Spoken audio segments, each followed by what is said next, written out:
Hello friends, welcome back to our channel. నేను ఈరోజు వీడియోలో అందరికీ యూజ్ అయ్యి కొన్ని టిప్స్ అయితే షేర్ చేస్తున్నాను. ప్లీజ్ ఈ వీడియోని స్కిప్ చేయకుండా లాస్ట్ వరకు చూడండి. ఆ టిప్స్ ఏమో చూద్దాము. టిప్ నెంబర్ 1, బొప్పాయి కాయను తిన్నాక గింజలను పడేస్తున్నారా? ఈ గింజల వల్ల కలిగే లాభాలు తెలిస్తే మీరు షాక్ అవుతారు. ఇది మీరు పరగడుపున పిల్లవాళ్ళు కానీ పెద్దవాళ్ళలో కానీ కడుపులో పురుగులు చేరి ఇబ్బంది పడుతుంటే ఈ గింజలను ఒక స్పూన్ తీసుకొని మింగడం వలన బాగా పనిచేస్తుంది. ఇవి ప్రేగులలోని హానికరమైన బ్యాక్టీరియాలను పూర్తిగా నాశనం చేస్తుంది. అలాగే గ్యాసు, కడుపుబ్బరం వల్ల మలబద్ధకంతో బాధపడే వారికి ఇది ఒక మంచి మెడిసిన్. ముఖ్యమైన విషయము చెప్తున్నాను, గర్భిణీ స్త్రీలు మరియు పాలు ఇచ్చే తల్లులు ఈ బొప్పాయి గింజలను అస్సలు తినకండి. ట్రై చేయండి. ఈ టిప్ అనేది బాగా హెల్ప్ అవుతుంది. టిప్ నెంబర్ 2, ఇప్పుడు వర్షం పడుతుంది కదా, ఎండ లేదు కదా, మనము కవర్లో పెట్టి ఎండుమిరపకాయలను బాక్స్లో పెట్టినా కూడా మెత్తగా అవుతాయండి. మీరు ఈ విధంగా బౌల్లో తీసుకోండి. ఎండుమిరపకాయలను దీనిలోకి వేసుకోండి. కుక్కర్ తీసుకోండి. కుక్కర్లో పెట్టి మూత వేయండి. మూత వేసిన తర్వాత స్టవ్ పైన పెట్టి గ్యాసు మీడియం ఫ్లేమ్లో పెట్టండి. ఒక 10 నిమిషాలు వదిలేయండి.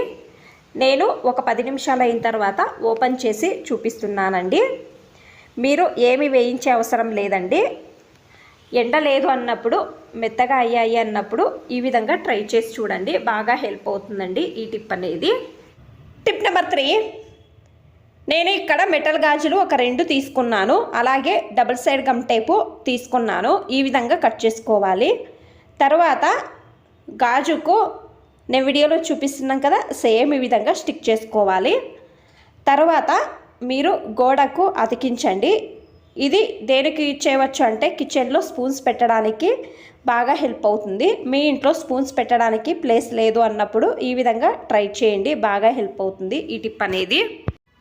టిప్ నెంబర్ 4, సాధారణంగా మనము సబ్బును సోప్ బాక్స్లో పెడతాం కదా, కింద నీళ్ళు నిలిచిపోయి సబ్బు మెత్తగా మారి త్వరగా కరిగిపోతుంది కదా, డబ్బులు కూడా వృధా అవుతాయి.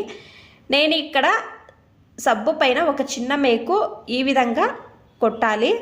నేను వీడియోలో చూపిస్తున్నాను కదా, సేమ్ ఈ విధంగా హోల్స్ అనేది చేసుకుంటున్నాను. చూడండి, మీకు చూపిస్తున్నాను. హోల్స్ చేసుకున్నాను. తర్వాత దీనికి ఒక దారము కట్టి చూడండి, ఈ విధంగా దారము కట్టుకోవాలి. ఇది మీరు బాత్రూంలో వేలాడదీయండి. సబ్బుకు అన్ని వైపులా గాలి తగిలి త్వరగా ఆరిపోతుంది. తేమ ఉంటే దీనివల్ల సబ్బు అస్సలు కరగదు, మురికి అంటుకోదు, మరియు డబుల్ టైం ఎక్కువ రోజులు వస్తుంది. ట్రై చేయండి. ఈ టిప్ అనేది బాగా హెల్ప్ అవుతుంది. టిప్ నెంబర్ 5, పాలు తెస్తాము కదా, ఒక 2-3 రోజులు యూజ్ చేస్తాము. అయితే ఫ్రిడ్జ్లో పెట్టినప్పుడు పాలు స్మెల్ వస్తాయి కదా, ఫ్రెషనర్ ఉండదు, తొందరగా కూడా పాడవుతాయి కదా. పాలును వేడి చేసి ఫ్రిడ్జ్లో పెడతాము. పాలు ఫ్రెష్గా ఉండాలి అంటే మీరు పాలు వేడి చేసేటప్పుడు ఒక పొంగు వస్తుంది కదా, ఆ టైంలో మీరు ఒకే ఒకటి ఏలక్కిని వేయండి. ఏలక్కిని వేసి మీరు పాలను వేడి చేసి చల్లగా అయిన తర్వాత ఫ్రిడ్జ్లో పెట్టండి. ఈ విధంగా చేయడం వలన పాలు ఫ్రెష్గా ఉంటాయి. ట్రై చేయండి. ఈ టిప్ అనేది బాగా హెల్ప్ అవుతుంది. మీకు అన్ని టిప్స్ ఇష్టమైతే ప్లీజ్ ఒక లైక్ చేయండి. ఇంకా ఎక్కువ మంది నా ఛానల్ని సబ్స్క్రైబ్ చేసుకోకుండా చూస్తున్నారు. ప్లీజ్ సబ్స్క్రైబ్ చేసుకోండి. Thanks for watching. ధన్యవాదాలు.